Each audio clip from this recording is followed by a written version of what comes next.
sa liberté puisqu'il ne le choisit pas, on le lui impose. Tous les enfants du monde ont un père et une mère. Et là, ça va exactement à l'encontre.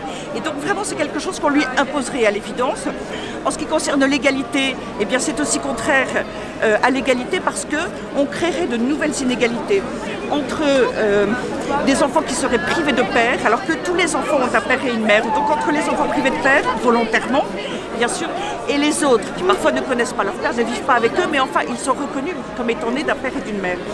Il y aurait aussi une nouvelle inégalité entre, bien sûr, les hommes et les femmes, puisqu'on prétend qu'il n'y aurait pas la GPA, et s'il n'y a pas la gestation pour autrui, si on ne dit pas que l'enfant, ou plutôt si on dit que l'enfant est un dû pour les femmes, alors à ce moment-là, quid pour les hommes?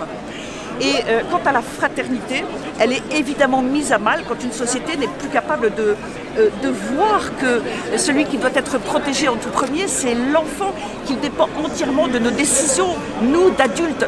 Le premier concerné par la PMA, c'est l'enfant. Et la fraternité, c'est cela, c'est de prêter attention à lui.